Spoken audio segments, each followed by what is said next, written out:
everyone to the Chinook Regional Library's Freedom to Read event. I am Tequila Friday, and I'm your host.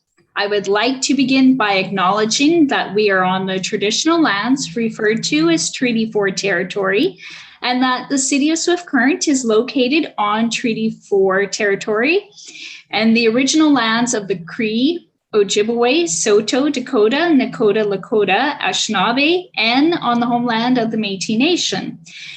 We respect and honor the treaties that were made on all territories, and we acknowledge the harms and mistakes of the past, and we are committed to move forward in partnership with Indigenous nations in the spirit of reconciliation and collaboration.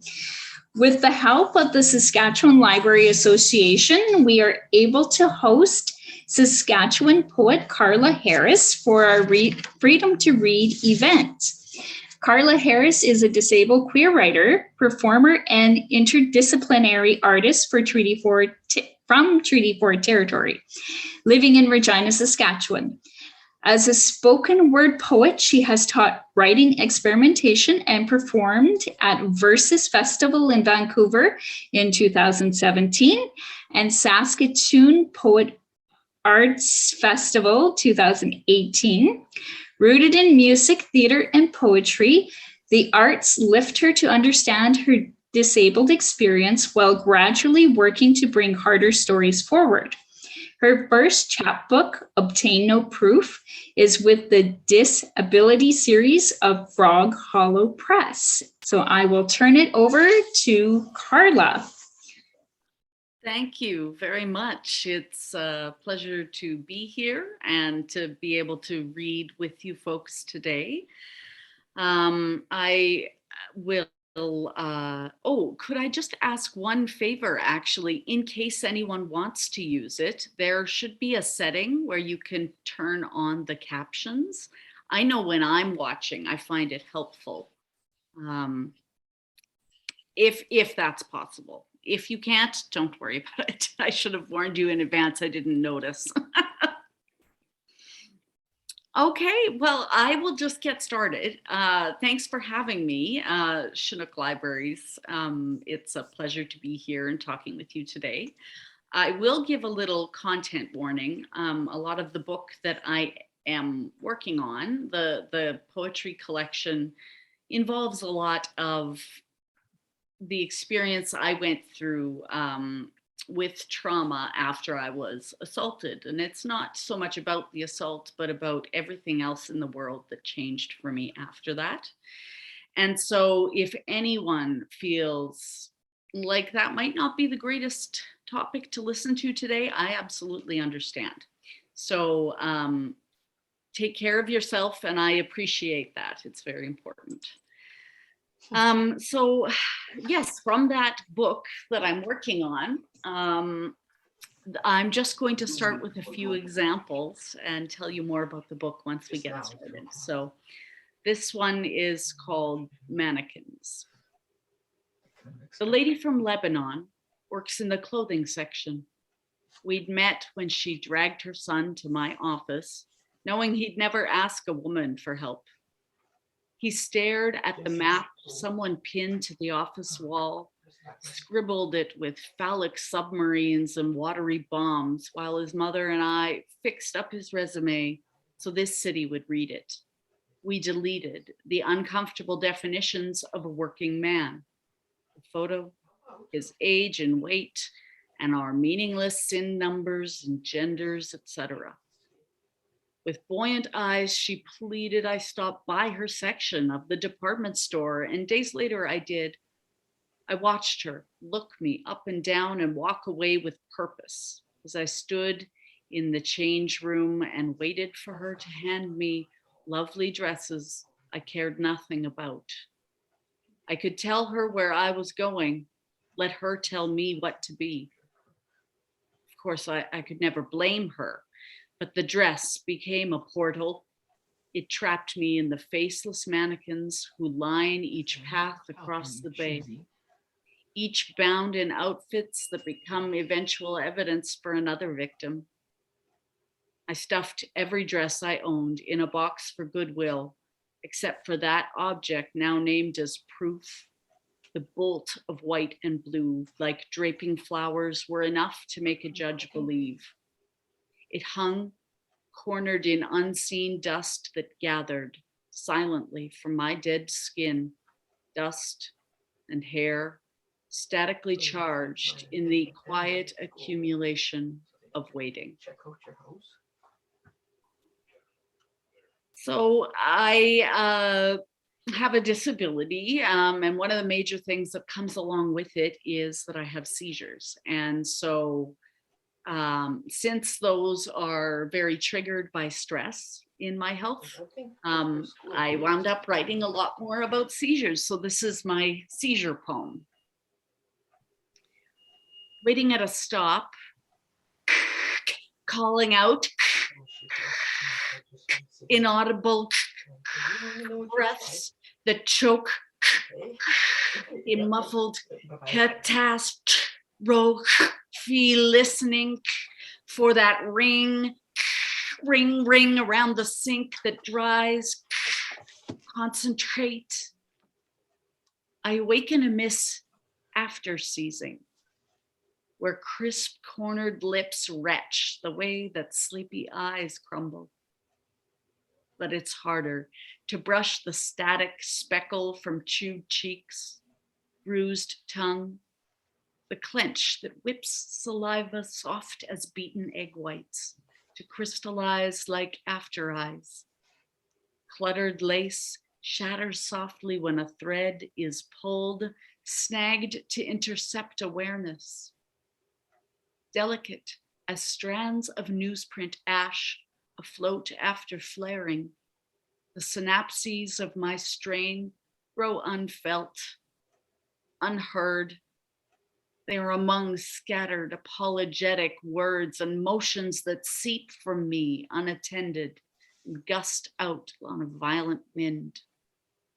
I only see my illness reflected in the eyes of each observer after the body's thrashing, when unsanctioned pain hasn't yet set in.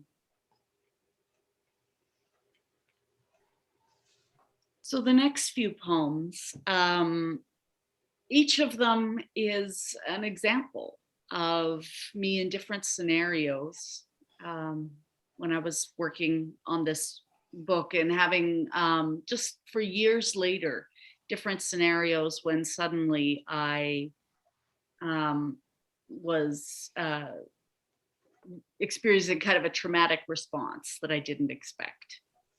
So, and they could be things that I would love or the most boring things. So here's a few examples of those. From the studio. At my first printmaking class, I drew a prototype of the human brain to focus on the left temporal lobe, unlike my own left lobe, which was taken when doctors discovered an injury had quietly grown inside me by never fully growing. In my sketch, I could portray that echo of my damage, skip guessing how it must have looked, puckered as a raisin and dried in the sun. I sketched myself full and fresh and grabbed a pair of scissors to slice myself apart and lift one steampunk chunk of my imagined matter, like it could have been pulsing and whole. I pinned this sketch of my unborn brain, its tissue floating in a pair of handless pincers, intact and fleshed out fully, just as vibrant as the childhood I remember. My teacher was thrilled, certain I'd drawn a rioting heart, torn free in those pincers. We could press it above a t-shirt pocket.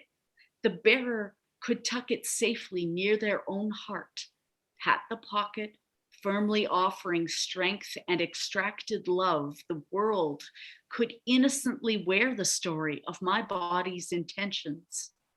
The pincers could hover, offering my sliced self a chance to be selected, intentionally kept. Concealing wellness while boldly wearing pain is an art. It's gaining space. like Otto Dix offered at his card table of bodies, each player free to rebuild a game for their own way of playing. Like the child who called her auras déjà vu and never thought it important enough to mention.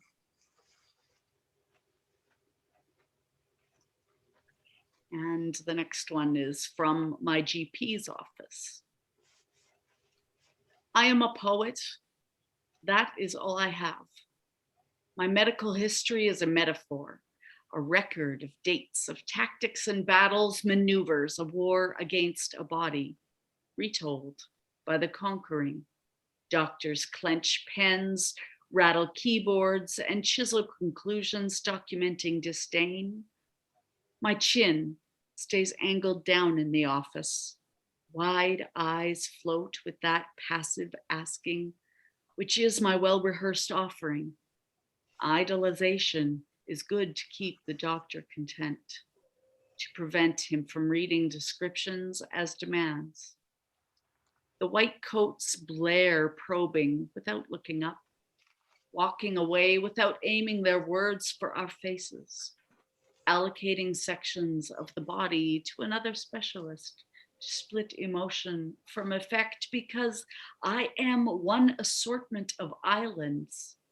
My anatomical actions are unionized. Each agreement is stuffed in a digitized cabinet, masked in a cryptic language. I skip ahead to focus on what a good doctor gives me time for. Might I need an antidepressant? I never mention how his doors clicked to trap me in the palm of his hand. I was sand, grain by grain, slipped from strangling grip, falling slowly in the hourglass of my body. I never demand a doctor's understanding. Last fall, my garden cucurbits crossed pumpkin with zucchini. The fruit glowed orange with fingers of wide green webbing. I sat it next to the perfect black beauty on my counter. Sliced side by side, I watched them bleed the same beads of water. Their equal tears so clear, yet I don't demand that doctors learn to love that instability of nature.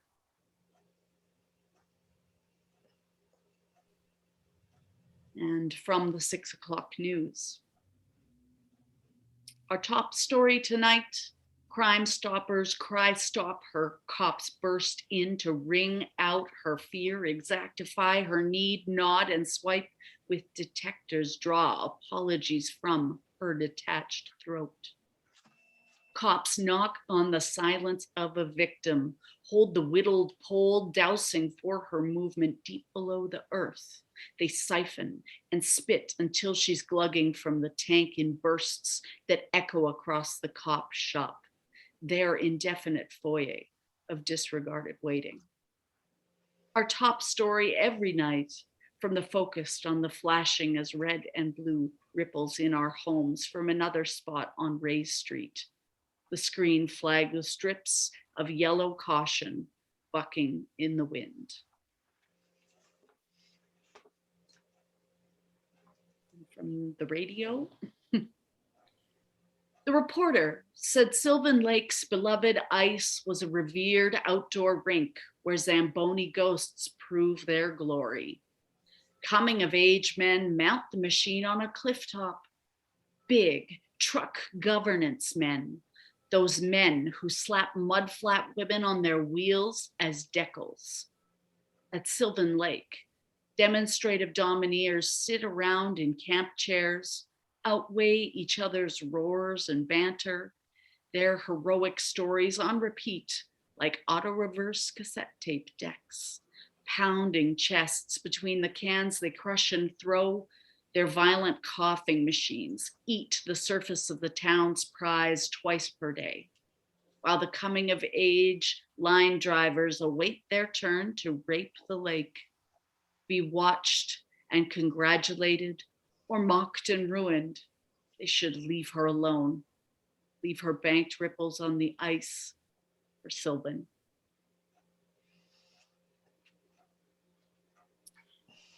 And so that's sort of that series of ones where it was specific reactions. Moving on to just more of, I hope these aren't seeming just, well, they are. It was a very difficult time in my life. So I hope everyone is taking good care of themselves while I read this. So my next one is called My Only Options. Now I wrote this one because with my disability, I actually can't drive. And unfortunately, I was attacked by someone who was providing a ride when I needed one. So that became quite a concern for me, and I saw how it affected every element of my life. So this one is kind of about that barrier feeling, and it is called My Only Options. Hostage on the bus, I pluck poems from street debris. The road ripples in each driver's wake. Concrete waves lap against each tire, beating for the pavement's heart. Ba-bum, ba-bum, ba-bum, ba-bum. I'm tossed in clusters of passengers, unbound and abandoned. Eyes locked as I sway, the empty body is a container. The container is whistling from that smallest crack in the frame to rattle like Grandpa's mint tin by the driver's seat. It's permission to open the container, to take and to close with breathless aspirations, not to disrupt the eye of any other controller, a rider who watches you, or a driver stiff at the wheel as I whisk past to pour out on the street. And assembling on my feet, the heels slam in combat. I storm sidewalks, drilling forward. Anger is one remaining act of power. A firm walk isn't running away. A pulsing stride never looks uncertain. It implies focus. Strong intentions are a costume, a cloak, which makes men stop noticing you, repulsed by femme faces which focus or scowl. They skip stiff women for the sweet genteel who bruise like softened fruit. Brisk and severe, I walk going nowhere. I walk to hear my anger hit the pavement, to snap twigs and clear paths. I race to pluck each street out of another victim's future poems. My whole souls hide unnoticed until rain starts to fall, and quicker than the drops can soak into my canvas shoes, my souls already draw standing water from the street.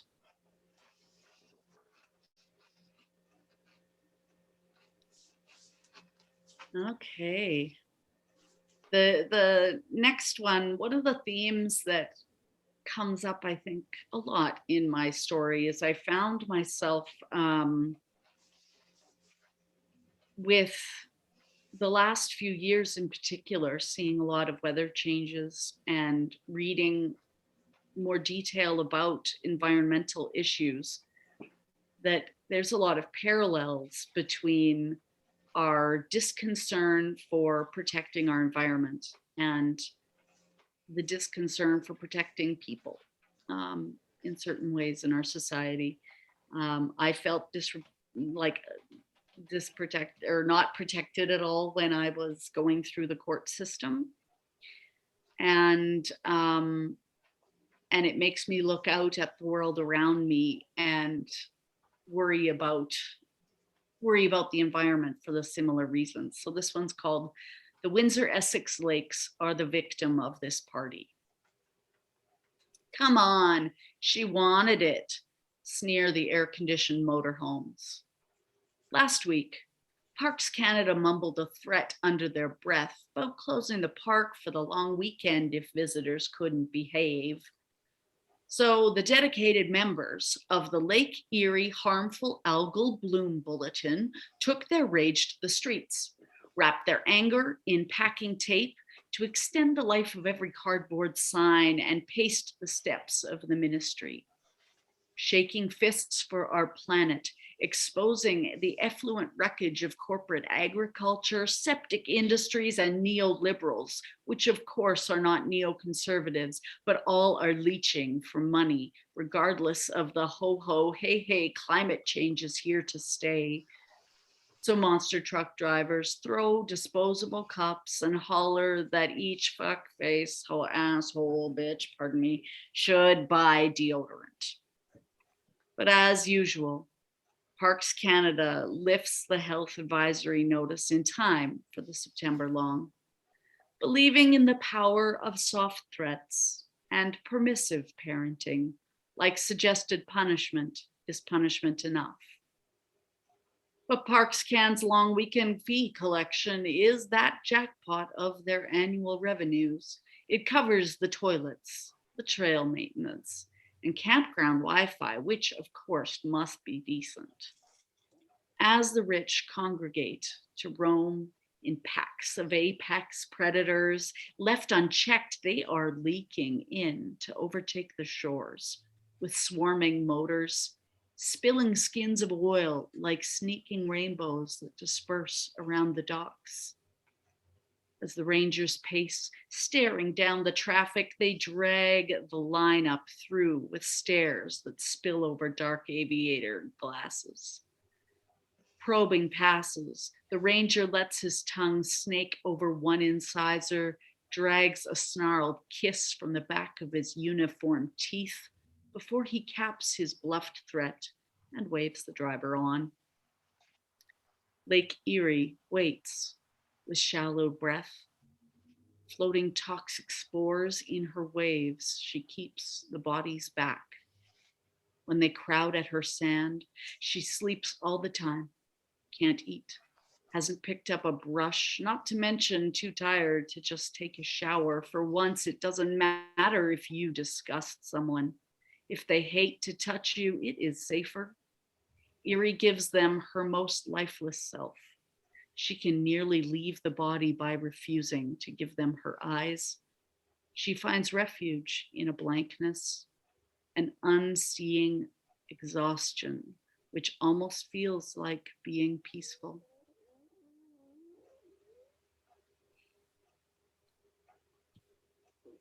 Thank you. Okay, I only have a couple more, and then we can just chat if anyone has any questions. I would love to have a conversation if anyone's interested. So the next one, I actually call it the play on words here, seize her instead of seizure, because they're okay, you're gonna get it. I tripped on a memory when I relapsed at work. Resting to recover, I found that pertinent, nagging, and unseen thought, the way others watched me seize in their offices. It must have been 10 years ago when that boss watched me seize, drove me home, the face of a waiting dog, so proud of what he'd earned, like a stake in the rail to cast my relapse as mayflies leaping across the surface of a lake. Their helpless legs cupped by the water's skin, their weight never piercing. It rained with synapses that splashed back messy and wet. He leaned across to the passenger seat. He mashed his lips on me and I fell through the ice, froze below his breathing. Fixing on light from the sky, I was knocked against the unbroken surface. Searching for where I fell, to get back up and away requires staring that hole in the mouth, close and wet. Dealing out any words his daughter might say to him, I'm fine, I don't need any help, I'm going to sleep. Smiles to prevent any man's clotting anger. Don't let him know you're afraid, he could kill you. First I stumbled inside as he stared and eventually backed away. Flammable, the memory melted back and torn, exposed, white light as a melting frame in the drive-in, but never turned him in. Quit the next morning. Called myself lucky for an excuse to leave, never mentioning why it was easier to run. This memory had burned on the screen, and I swept it away without even acknowledging the crime. Lying on a carpet floor of my office now today, I hear that cry, recognize my spit in slurred apologies, and my thumb has smeared the scene. Was denial intention, knowing any seizure could be an open season.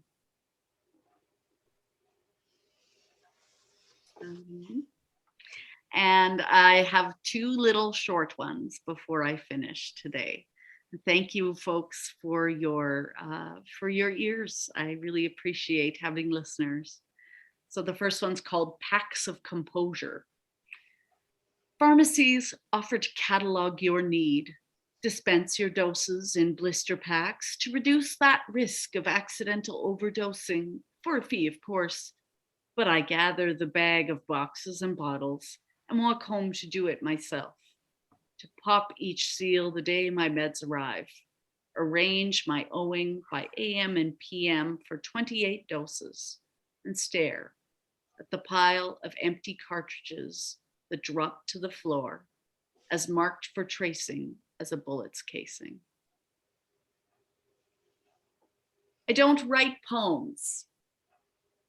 I heal them, weep them through veins, drain them out my pores, mix them to harden in the reaction of a curing.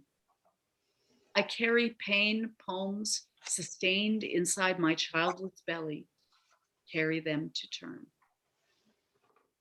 Thank you. Oh, Carla, thank you for sharing your amazing work with us today. That was just fantastic. I dearly appreciate you joining us. If you have a few minutes for questions, we can definitely open up the floor here for anybody who has a question for Carla. I muted most of you, so you may want to unmute in order to ask, or if you pop it in the chat, I can read it to her. There is one comment. Marilyn from Saskatoon says, I love your poems, so descriptive and vivid. Well done, Carla. That's so great. Thank you, Marilyn. Yeah, does anybody have any kind of question? If not, you can enjoy the rest of your day, but I'm always curious.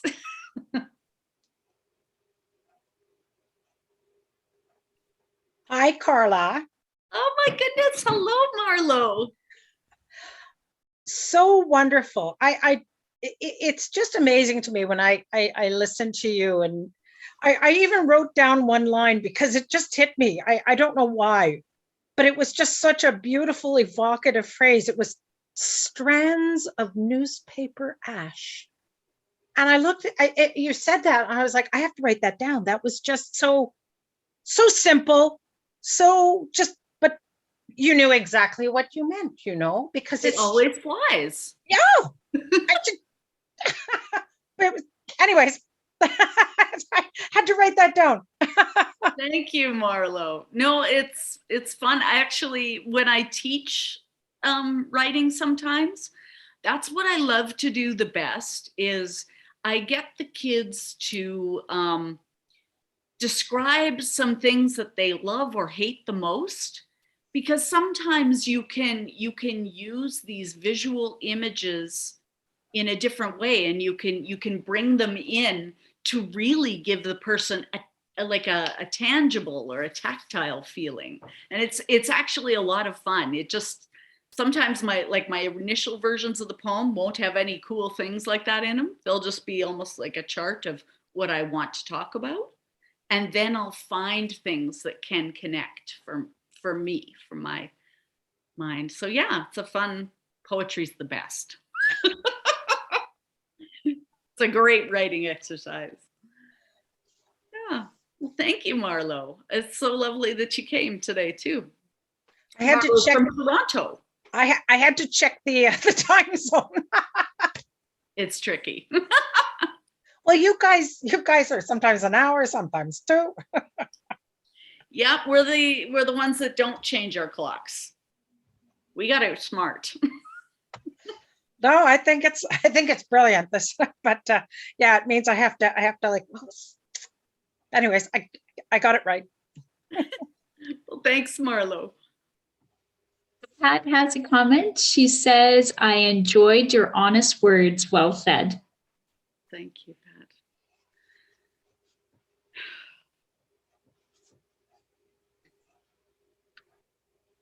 Last call for questions or comments. Yeah. No pressure.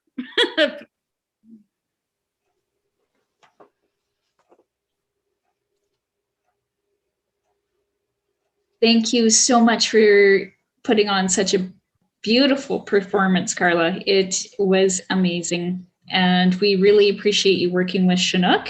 And I will end off. And thank you to our guests for joining us. Much appreciation. And I am going to stop the recording here.